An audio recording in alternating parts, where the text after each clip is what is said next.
Goedenavond allemaal, hier zijn we nog maar eens op een zaterdagavond. Het wordt druk, woensdag, zaterdag. Ik heb af en toe moeite met het lockdown-syndroom, dat ik een beetje de draad kwijtraak. Dus ik ben zeer blij dat ik iedere keer een agenda bij heb. Vanavond hebben we Fergus Simpson bij ons. Fergus heeft een tweetal weken geleden voor ons een online tasting gedaan.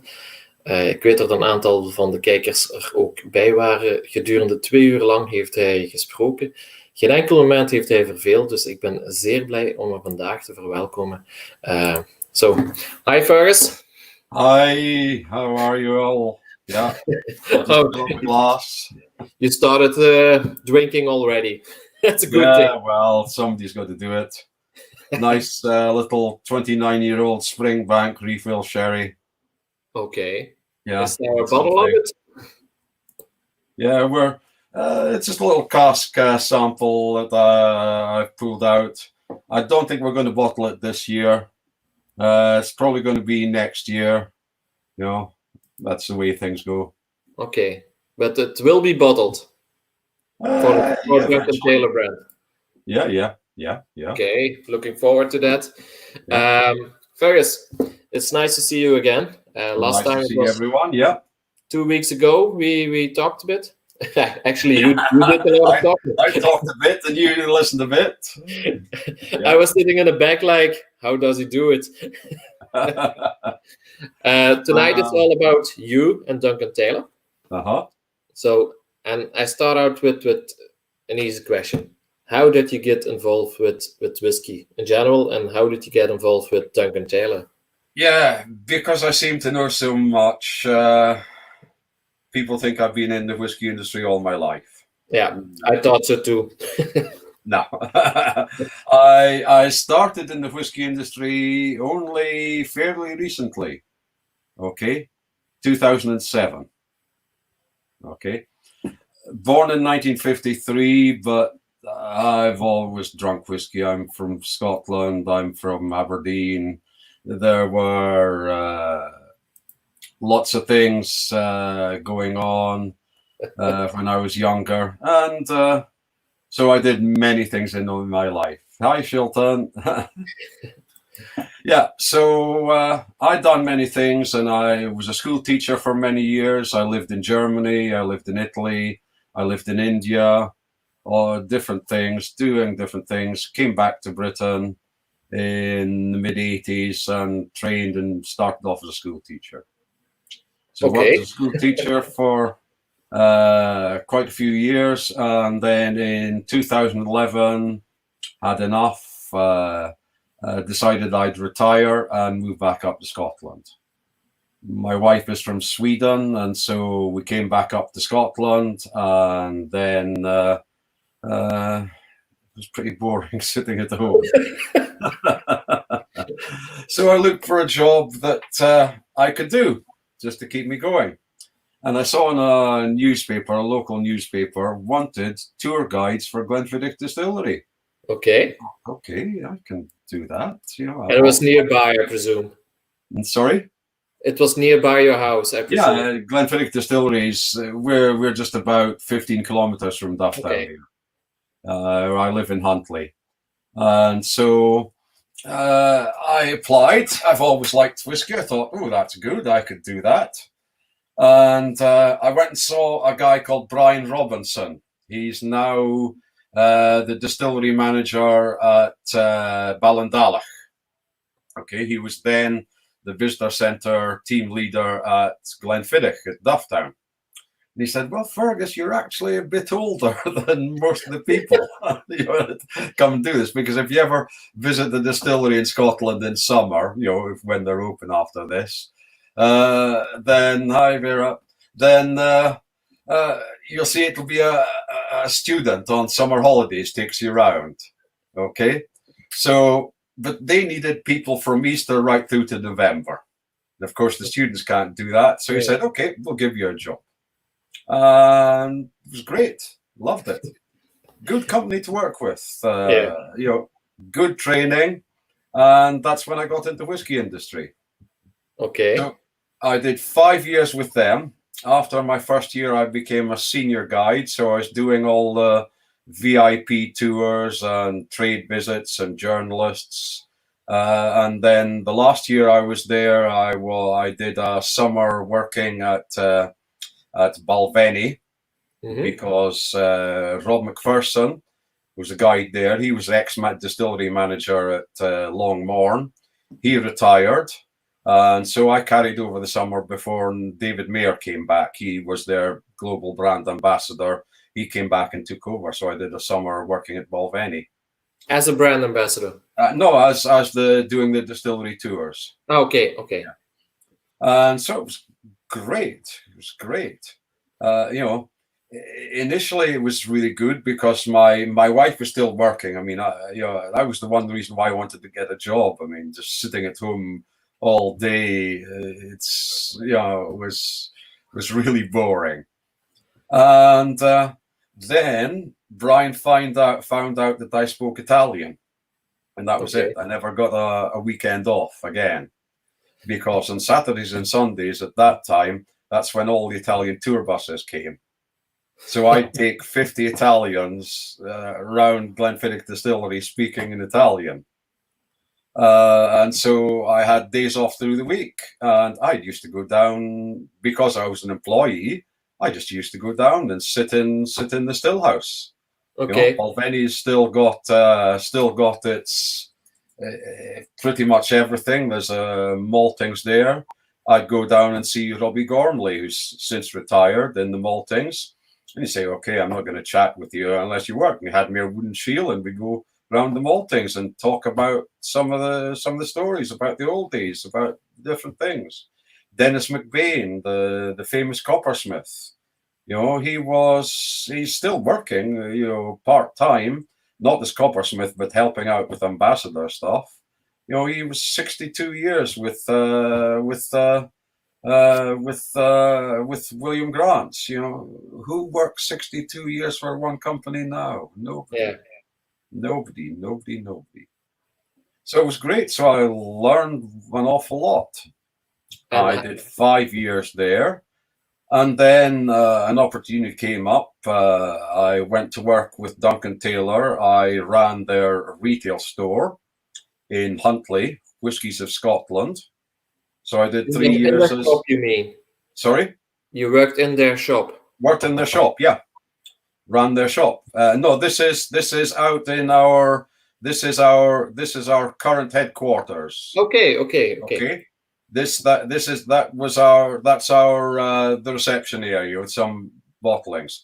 Our Whiskey of Scotland shop's just about 200 meters away. It's a retail store, and so I worked in there for 3 years. Really rewarding, Got to know a lot more things. Got on the tasting panel for Duncan Taylor, because we taste everything that comes in. We taste everything before as it's been bottled, checking quality, and so I managed to taste some really nice stuff. I was tempted back for a couple of years to Glenfiddich, and then finally in 2016 I thought, right, that's it. My wife has retired, so I said, right, that's it. I'm going to retire now, be at home. So living in Huntly, where Duncan Taylor is based now, we moved up here in 2001, and so I just retired. However, 2017, here we are. It was late March. I got a phone call from Ewan Shan, the owner and our chairman, saying, Fergus, I need a bit of help. I took on this guy last winter. He was supposed to be brand ambassador, but he can't do tastings very well. We need someone to be brand ambassador. I said, well, okay, I'll do it part-time. And 3 days later, I was on a flight to Poland. Okay. My first whiskey show. And how did that went? Yeah. So I've been brand ambassador since kind of like Easter 2017. Full time. Yeah. Okay. So, So far, your days at home. What did your wife said when you said to her, "I'm going back to work"? well, you know, the first year wasn't so much, you know. It wasn't too much work, but you know, it was pretty tough. I mean, I'm 67 years old. Yeah, Yeah, yeah, it's an all different job. yeah. It's whole different. But it's enjoyable. You know, I was a teacher for about 15, 16 years, so in a way, I'm still teaching. You know, Yeah, going that's out and doing tastings, it's the same thing. You know, I like whiskey, and I always say to people, look, you know, I go around Europe, and well, now last year I was over in America, over in China. We had planned to go to Taiwan and Japan, but that's a bit back on the back burner at the moment. But I go around the world. I drink lovely whiskies, and I get paid for it as well. So what's not to like? And does your wife travel with you sometimes? No, Or no. never. No. Okay. Her mother lives with us. I mean, her parents moved over 1998. She's from Sweden, but's been living in the UK since 1973. Okay. So. And you were earlier on. You were telling me about living in Italia. Italia. Yeah, I lived in Italy. Okay. You know, I've got a tasting lined up 4th of June with Milano Whiskey Festival. Okay. I speak Italian, so that's very easy for them. You know, I had a good fun last time I was in Italy. I mean, I was in Italy. I was in Milan end of February, so I was really lucky. Yeah. You know? I was in Belgium, like I said in the tasting. I was in Belgium in March and got the last plane out of Brussels airport before it closed down. And I was in China in December, so here I am, touch wood, no coronavirus. So it just you're the reason for COVID. I hear. yeah. No, it was already there when I got to Italy. So I remember when I did my first tasting in Italy. It was in Rome Whiskey Festival. So I went into the room for the master class, and I spoke Scottish dialect. You know? Yeah. So I went, fit like Abdi, foo's your dues, we're here for a wee burley round other whiskies the day. And you could see all of their faces go, oh no, here we are the next hour, I don't understand the word. And then I said, okay. An interesting question. Before you joined Duncan Taylor, have you tried many of the releases? Yes, I tried Duncan Taylor, and we're really lucky. You know, we keep we keep at least 2 bottles out of everything we bottle. Okay, so you were showing me earlier an octave for Cascade. Okay, there will be 2 control bottles of that are not counted in the total number of bottles that will be sitting in our headquarters in Huntly. Okay. So we've got 2 control bottles. If we always keep 2 control bottles, so if anything happens, or someone says this isn't right, we've got the control to go back and check it with. Yeah. You know, and we do look after our archive and our records. You know, we have got everything that Ewan has bottled. So I have tasted some of the lovely old things that Ewan started to bottle. Yeah. Somebody has to do it. Talking about Duncan Taylor, they do their own. They make their own octaves. Yeah. We showed it on in the tasting as well. Yeah. This young lad is one of your colleagues. That's young Fergus, the other Fergus in Duncan Taylor. He's our cooper. We're the only independent bottler that has our own cooperage. Okay, we're re-toasting the casks. We'll do that after the second use of an octave. So we'll use an octave 3 times. We'll get them. Our cooper's busy guy, because every time we dump a cask, he'll check it over. Can we reuse it? Can we refill it? Does it need any repairs? And we've got our warehouses. We've got 2 warehouses here in Huntly. Our cask storage area in our bottling plant and our old original plant. Our bottling plant, it's not particularly state of the art. It probably was about 25 years ago, but things have moved on a bit. It's an old 4-head filler, fills 4 bottles at the time. How many people are there working for Duncan Taylor? Duncan Taylor on the bottling line, there are 3.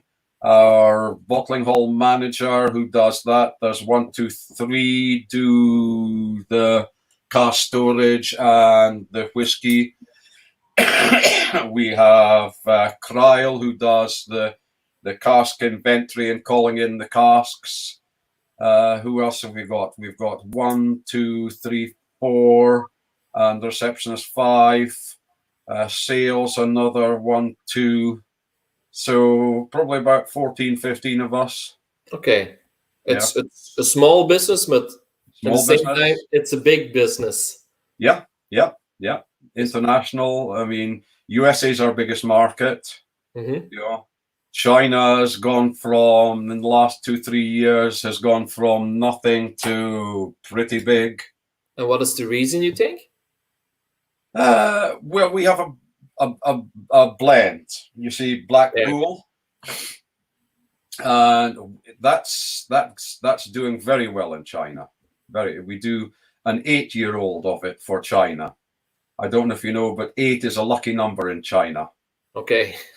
If you're looking for something collectible and you think the Chinese might like it, go for the bottle with as many 8s on it as possible. Right? And sell it to. Never get a bottle with a 4 on it. 8. Okay. 8 is when you write it in the Chinese characters, it resembles the signature for good luck and good health. Okay, so that's an auspicious character, whereas the character for number 4 resembles that of death. So that's not a good one to get. So a limited release in China, bottle 4 of 444, no one will want it. No. And a whiskey from 39 years old will be sold a lot, and of 38, even better. No. We do sell our 40-year-old. Okay. Big market for a Black Bull 40-year-old as well. So then it's not a problem, the 4. No, 40 years old. But 5s and 8s are good for China. Yeah. Okay. I had a picture for you. This is your headquarters. Yeah, that's our headquarters. Now in Scotland, we have this reputation for being, how shall I say, it's not the prettiest one. Not wasting money. Every country has an area or a town where people are supposedly a bit mean. And people say Scots are always a bit mean. So our current headquarters is actually an old supermarket. Okay. Supermarket closed down. We bought it and moved right in. Our first bottling plant was actually an old ice cream factory, which was very good. And it is in the same town. So yeah, we've had all the health protocols were all there, stainless steel tanks, piping, all perfect. So we didn't waste any money. I'll have a little sip. I'm gonna join you. Yeah, that's nice. We're not going to be bottling it this year. I mean, when you've got a 29-year-old Springbank, what's a year? Leave it for a year. You've got a 30-year-old.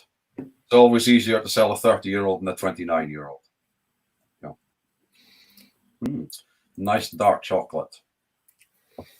Greetings from Belgium, whisky. Okay. So that's how I got working with Duncan Taylor, and it's a great job. Great And job. you're doing this for 3 years now? 3 years as brand ambassador, yeah. And monthly base, how many days are you in Scotland at home? How many days are you abroad? It's a bit seasonal. Spring and autumn, it's hectic. From February through till July, it's just, and then August dies down. Nobody wants any tours or anything in August because everyone's away on holiday. Picks back up in September, and then goes all the way through till end of November, beginning of December. Okay. I tend to do, when I come to Belgium, I'll tend to do maybe 5 days. Last couple of times I was in Belgium in March. I did the Ghent Whiskey Festival, and then I did the Friday, Saturday, Sunday with a festival, tasting at the Glengarry, then the festival, and then I went round various places. So that was fun. In the autumn before, I combined that with a tour around the Netherlands, so I was away for about 14 days. Okay. But that's, normally the kind of thing is I'll fly away, say on the Wednesday night or Thursday morning and come back on the Monday, kind of thing. And what's the hardest part about your job? Hardest part of the job is coming back and going up in the office. I mean, when Ewan gave me the job, I said, look, okay, don't expect me 8:30 in the morning to be in the office the day after I've come back. That's not going to happen. But the hardest job is just to keep up with everything. The traveling part, you mean? Yeah. Because when I'm busy and doing all the traveling, our release schedule carries on. So I've got to come back and sit down and catch up with everything else going. You've got Mark Dermoul asking Battle Hill. I don't know what you'd be having. I don't know what Battle Hills went into to Belgium. We've done Jura, we've done Tobermory, we've done Glenelachie. I don't know. And then we did the old Battle Hill. We stopped Battle Hill for a while. Battle Hill was going around about 2008 to 2012. I've no idea, Mark. You let me know what you're drinking. And let me know what you think. So we've got a huge range of whiskey. I mean, the oldest whiskey, I was up last week. I went into King Street. I mean, I don't go in very much at the moment with the coronavirus, only when I have to. There was a 1964 Lochside. They were just had pulled out of the warehouse, and we're just taking samples, and we're going to see about whether we're going to bottle that. Okay, there will be a Lochside. Oh yeah, 1964 Lochside. Yeah. Can I afford it? Oh. That's a tricky question. We've got lots of nice old stuff. We've got that's the good thing with Duncan Taylor. Like, where else are you going to get and where else are you going to taste a 1950s Bowmore? Bowmore stopped peating in 1963. So pre-1963 Bowmore, completely different from Bowmore from 63 up until they started peating again in the 1990s. It's an Auchentoshan, 8-year-old. Yeah. That's an old one. That's the original Battle Hill range. Battle Hill range we do now as a retailer, that it's a big jump for single cask strength, 54, 55, 56% alcohol, from, the standard distillery bottlings. If you're used to drinking, 10-year-old Glenlivet, 12-year-old Glenfiddich, and then to go to a 27-year-old Mortlach at 58%, it's a big step. It's a big stuff. So Battle Hill is our kind of first step up on the ladder, away from distillery, from different things from the distillery. We've relaunched it now, and we're doing single cask strengths. Some territories we're doing them at 46%. Okay, helps in the retail, keeps down the price, because as you know, in Belgium, your excise, your taxes, when you get up into 50, the taxman wants his money, and it's very difficult to convince someone who's used to buying something at 35 euros to spend 95 euros. Yeah, that's true. Yeah. Talking about your range, this is partly a part of your range. It's the Black Bull is there. Yeah. The Oak Bulls. Yeah. And then we've got ranges like this. Oh, sorry. That's okay. You see them underneath. This one there. on the left. Those are our Tantaluses. That's something that our chairman Ewan Shan brought in. Yeah, these are the big ones. These are, if you want to taste a 1968 Brora. Yeah. 1966 Banff. Something like that. We had a Caperdonich, didn't we, in our tasting? Yeah. 1992. Caperdonich 1992. Well, I do happen to have here a tiny little bit of the Caperdonich 1972 from our Tantalus range. You mean? That's the good thing. Now, I talked a little about this. I mean, whiskey's not supposed to have vintages, but the 72 Caperdonich is the best year for Caperdonich. Best year ever. Best year. So, salut. Cheers. Oh, this is a big one. Yeah. Roy was there with the tasting as well. 2 questions, apparently. You mentioned keeping control bottles in case of fuckery. Yeah, could you elaborate a bit? Is that common practice for manufacturers? Okay. Right. So, what can happen? What can happen with your whiskey that's bottled? Because we're bottling some things. Whiskey can go cloudy, okay? You get little white particles that can go in it. These are phthalates, okay? If you keep your whiskey in the cold, it can go little particles. It can throw a little sediment, okay? Now, the easiest way to get rid of that is just to bring the whiskey into the warm, and sometimes it will go away. But if you leave it too long, these phthalates will start to crystallize out, okay? And people will then come back and say, well, the whiskey went off. What's happened to it? It's gone off. We've got the control bottle to say, well, actually, it's not gone off. It's the way that you've stored it. Okay. Or people say, well, actually, I don't think that this doesn't taste like a Glen Grant to me. Why does it not taste like a Glen Grant? Because of whatever. We've got control bottles so that if God forbid, some of the retailers think that we're trying to bottle something off or pass something off, or it's not the same strength. Oh, this is 57%. It should really blow my head off, and it's really soft and mellow and gentle. Why? Maybe it's only 47. Well, no, actually, we've got the same bottle here, and we can come and test it, and we can show and prove it. Okay. And how long do you store them? We've got everything. We've got 2 bottles, 2 control bottles of absolutely everything that Ewan has bottled since he's first bottled in 2002. Okay. That takes a lot of place, I presume. It's pallets of the stuff.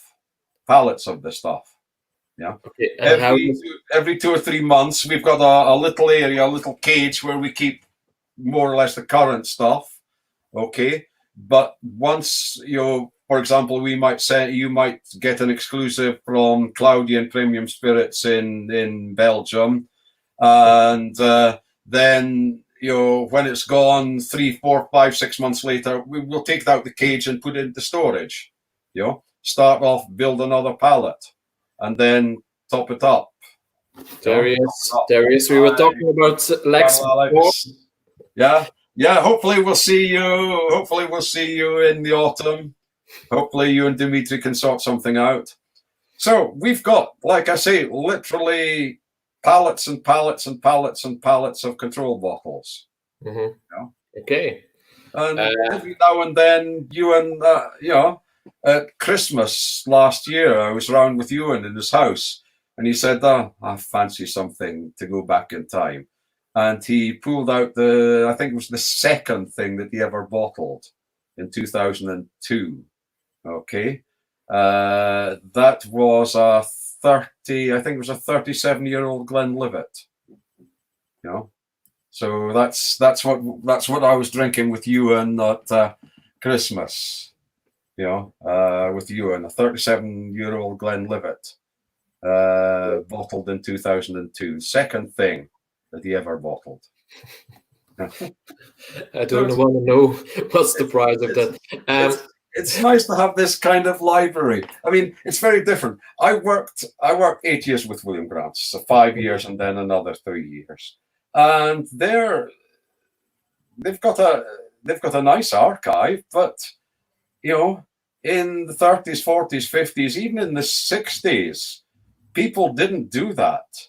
No. People just bottled it and sold it, and so they had no real idea for the packaging or the bottle or whatever that the stuff went out in 1967 or whatever.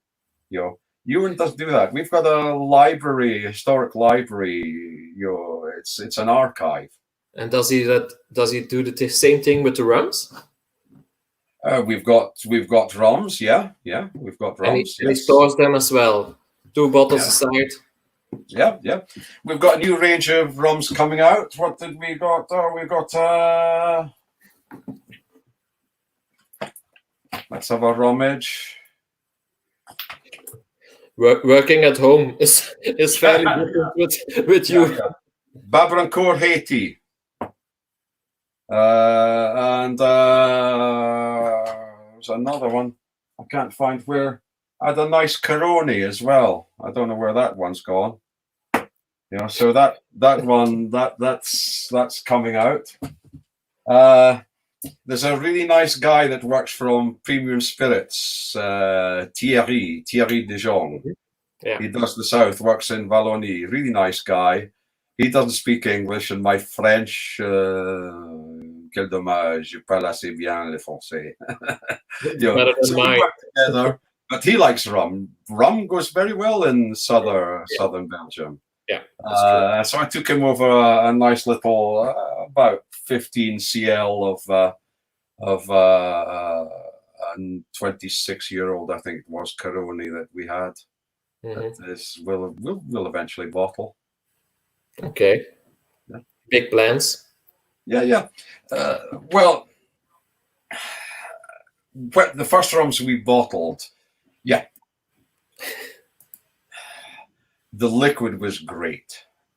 Okay. But unfortunately, the bottle was awful. The bottle just looked really nasty. And nowadays, that's important. Yeah. That's important in retail.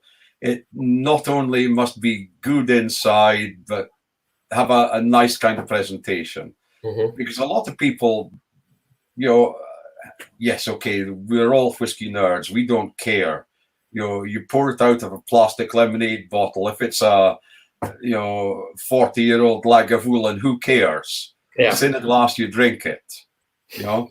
But for a lot of people, presentation is important. They're buying something for a gift for their uncle, for their grandfather, for their dad, for their best friend. Presentation is important. So We haven't bottled any rums for a couple of years. We're working on the presentation. Hopefully they were due to come out, but again, with coronavirus, it's not. Okay. Fergus, something completely different. Yeah. I'm wondering, what was your first whiskey? How did you get acquainted with whiskey? Right. Okay. The first whiskey I can remember, okay, is when I was about 7 years old. So 1960. 1960. In Scotland, we play rugby. You play rugby in Belgium also. Okay. A little bit. But... Yeah. It's a winter game. And so here it was in February. And I was watching on a Saturday afternoon some rugby with my father. And it was absolutely freezing cold. And the wind was blowing. And I was freezing. And I was going blue in the face. And my dad looked at me and pulled out a little hip flask out of his pocket and said, "Here, have a drink of this. It'll warm you up." So it did warm me up. I can't remember whether I liked it or not, but that was the first whiskey I remember drinking. And he always had whiskey at home. Okay. In those days, in the 1960s, you didn't really get single malts, wasn't much available. What he used to drink was VAT 69. VAT 69 was Robert Sanderson's of Leith, but it was bottled in Aberdeen, because at that time, Cadenheads was in Aberdeen. It was a contract bottler run by an old lady. And the other Aberdeen blend was Black Bottle. Black Bottle was bottled in Aberdeen as well, also by Cadenheads.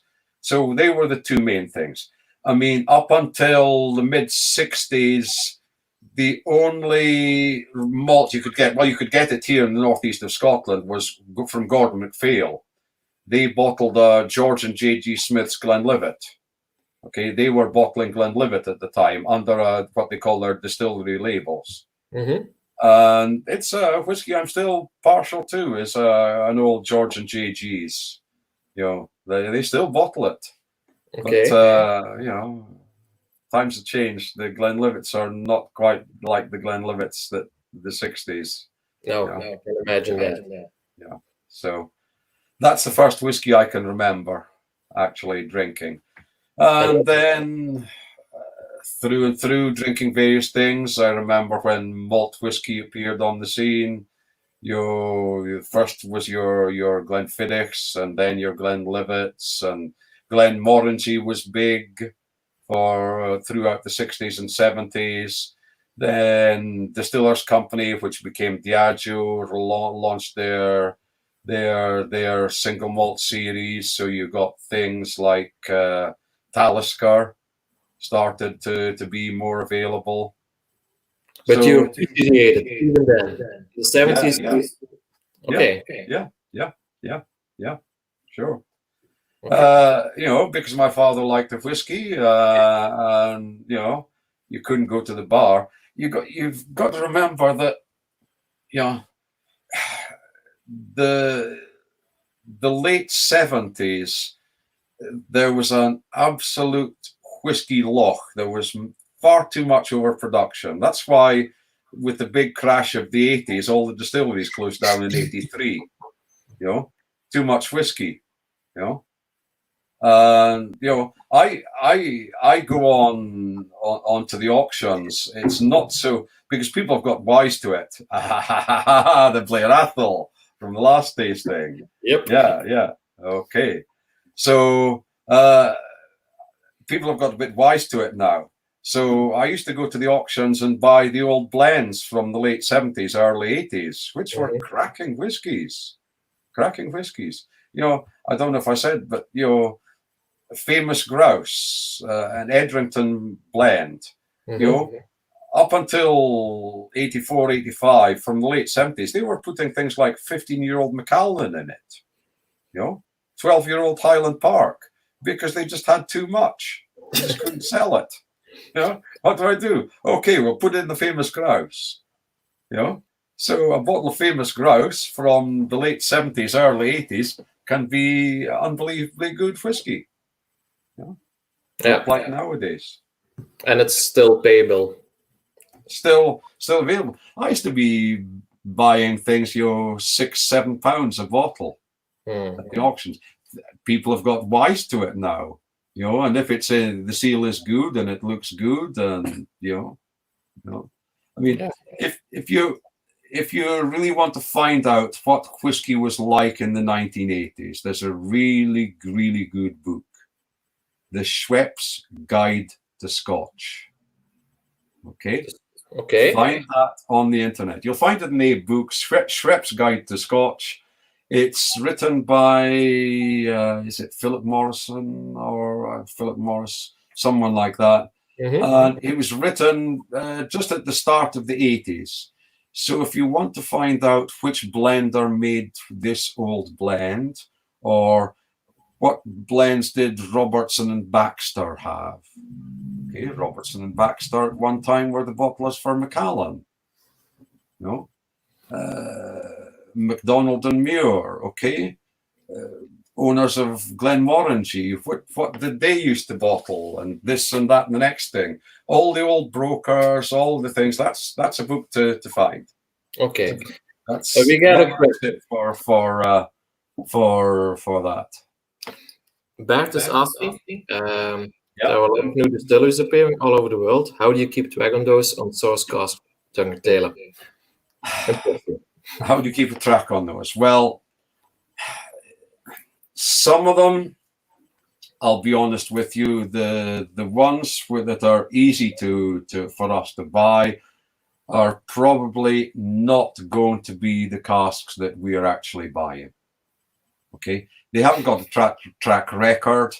I know some of them are making very good things. I mean, here I've got another little thing here. I've got a Ardnamurchan 2-year-old.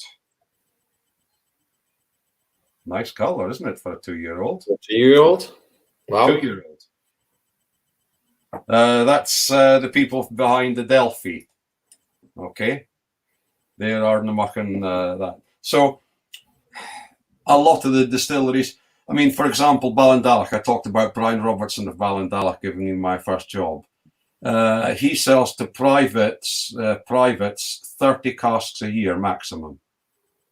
Doesn't sell anymore. How are we going to get hold of a cask like that? Do we want to put ourselves on a waiting list to, in 2 years' time, we can buy one cask? Well, we'll pass on it. And you get stupid things like people putting up their first 10 casks up for auction for £1 million. Okay, think what else you could buy with £1 million. With £1 million, you could buy, 100 nice young casks to lay down for the next few years. So yeah, I'll be honest. I don't think all of them are going to survive. I don't think all of them are going to survive. Whiskey's in boom now, but you look at how things are going with this coronavirus. Sales in Europe. Yeah. You're a retailer. What have you sold apart from online in the last 3 months? Online is doing good, but in the shop it's different. Yeah. And then when things change, are people going to go back? Whiskey's a luxury.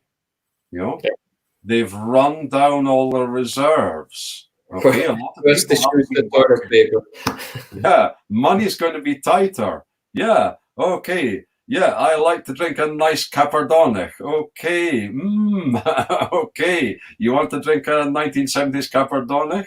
Here's the price. Well, I could pay my grocery bill for 2 months with that. Yeah. Mark is asking an interesting question. What's your favorite Duncan Taylor so far?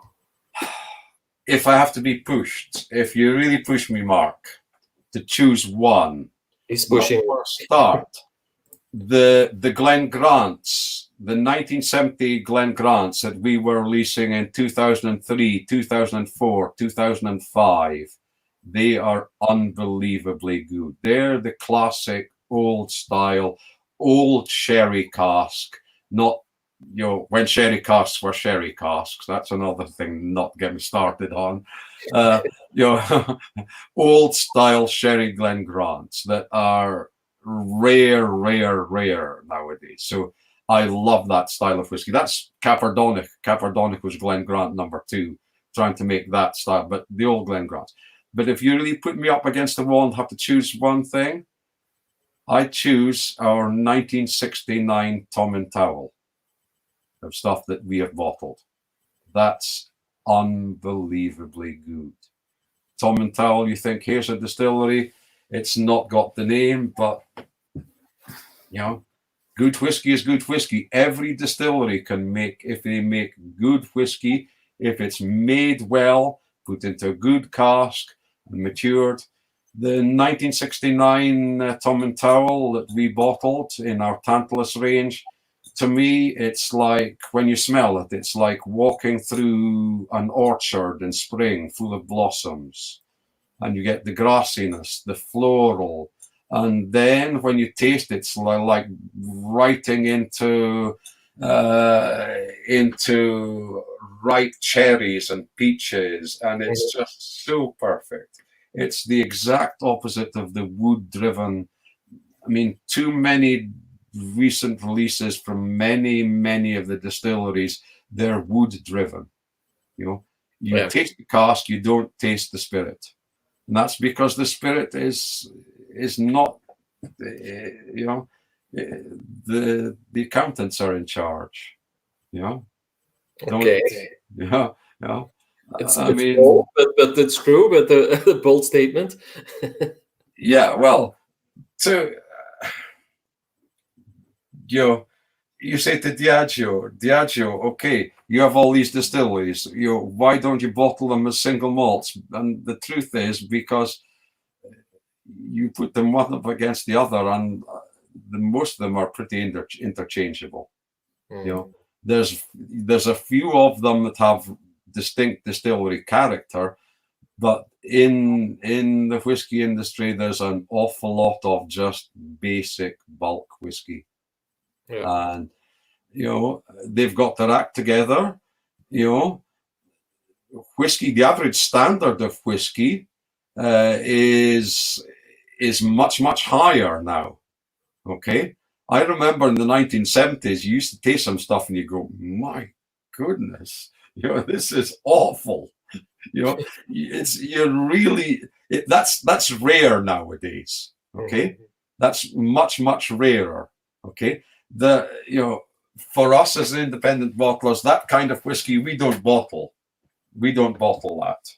I mean, our cask selection is really important. You're talking about cask selection. I mean, in the old days, if you look at the 1970s, 1980s, you had people like the Italians, Silvano Samaroli, okay, Nadi Fiori, okay, or Max Righi. They could go to Macallan and say, I want to bottle 4 casks, and Macallan would roll out 20 from the warehouse, and they'd sample them, and they'd choose the 4 casks that they wanted to bottle. Nowadays, you can't source Macallan. You can't source Macallan. And anyway, the Macallan now in the new Teletubby distillery, I haven't tasted any of the stuff made, any of the new make. Teletubbies, the kids program we have here. It's a Teletubby distillery. It's not like the old stillhouse with the coal fire underneath, is it? So you're not a fan, I presume. Yeah. Well, they're great at marketing.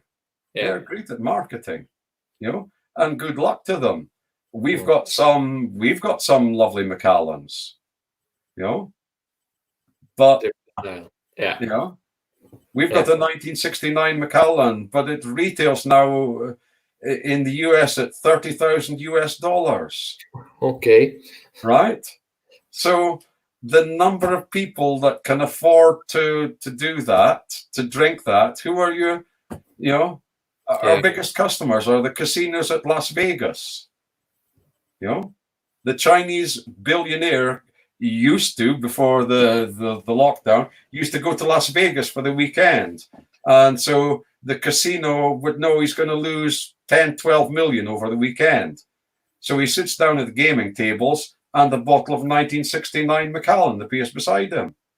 You know, he doesn't know whiskey. He knows the name Macallan. He knows it's 1969. It's very old.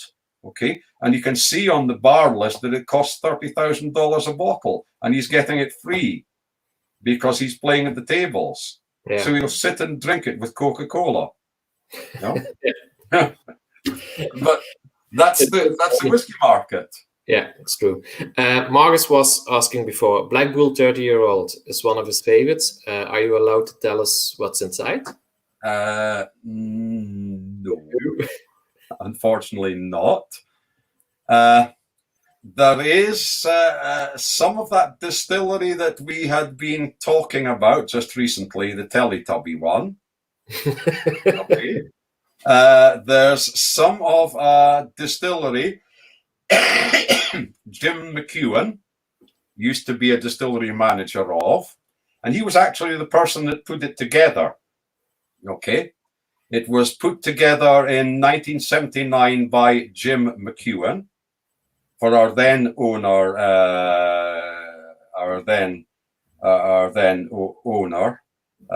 who was a New York Jewish businessman. And there was also some other distillery from beside Montrose, and we talked about that earlier, and that other distillery that we talked about earlier in the day that we had a 1964 cask I was just tasting. Okay. Mm-hmm. Yeah. And that distillery is very interesting distillery, because that was one of the only distilleries could make a single blend. Okay, they produce single malt and single grains on the same apparatus. Okay, so that distillery beside Montrose used to be able to make a single blend. Okay, malt and grain produced in the same distillery, same apparatus, and that was that plus a bit of the Teletubby and a bit of the Isla distillery went in, and it got vatted as new make in 1978, 79. Okay. And that's my favorite Black Bull. That's my favorite Black Bull. We do a bottle of Black Bull 40-year-old. I can tell you what's in that, because we put two fingers up the Scotch Whisky Association. I actually have the recipe here. I mean, it's illegal for us. We're not allowed legally to do it. We can't put it on the bottle, so we just put a little card in. Our current Black Bull 40-year-old, this is batch 7. It is 86% malt and 14% grain. You can't really read that. Okay, what a shame. In it, there is Aberlour 1978, Bunnahabhain 1968 and 69, Bowmore 1963, Caperdonach 1972, Glengrant 1974, Glenfarclas 1966, Glenlivet 1969 and 1970, Highland Park 1967 and 1970, and Macallan 1969. Those are the malts. Okay. The grains are Caledonian 1974, Carsbridge 1976, Girvan 1974, Invergordon 1972, Lochside 1966, North of Scotland 1974, and Port Dundas 1973. Okay. Wow. Yeah. What's the price tag about for a 40-year-old? it retails in Belgium. I think Claudia might be able to have some bottles of it left. It was retailing around about the €900. It's for 40-year-old. It's With not that cheap. in it, It's a good price. yeah, that price. Ewan made it for two reasons. Okay.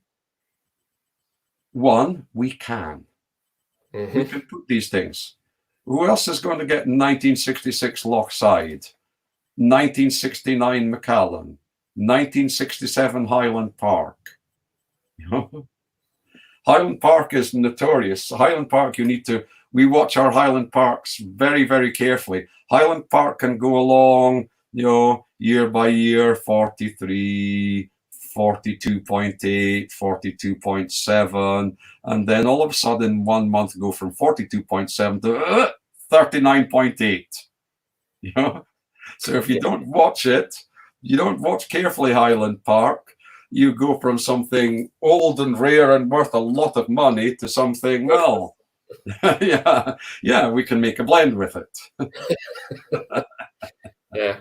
Okay. So Ewan made that our Black Bull 40 for two reasons. One, because we can, and two, is a kind of to people because people were saying, Ewan, you're selling blends. What are you selling blends for when you've got all these companies, all these wonderful old whiskies? Well, it's like everything, you can't live on cake, you need some bread and butter, you've got to have some bread and butter. Just, all these wonderful old whiskies that we're talking about, yes, they're very nice, but they're cake, they're special, they're not every day, It's that this is one of the reasons why I'm still doing this, is I get a chance to drink 1972 Capardonnachs, okay, but I also have to work my way through 3-year-old blends as well in the tasting sessions,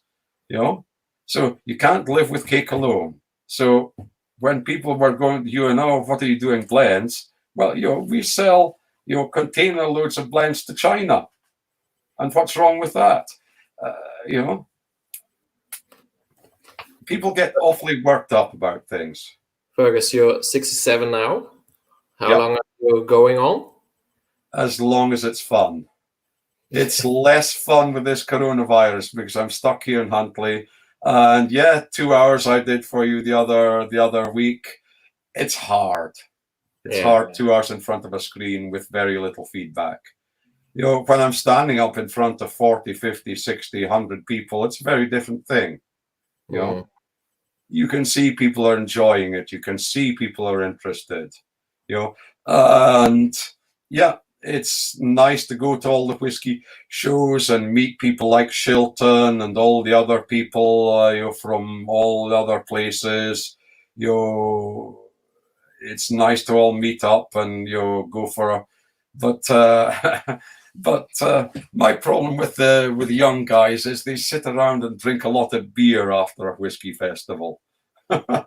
When you're my age, you don't want to be drinking 10 liters of beer. You'd rather have a nice another 10 whiskeys. But they all want to sit around and drink a few beers.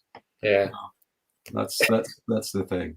It's a different mindset. Yeah. But actually, it's kind of hobby for you. Working is like you're doing your hobby and you get paid for it. Yeah, that's what I said. As long as it's fun, I'll carry on doing it. When it stops being fun, I'm so lucky. I don't have to do this as a living. I'm not going to starve if I stop tomorrow. Yeah.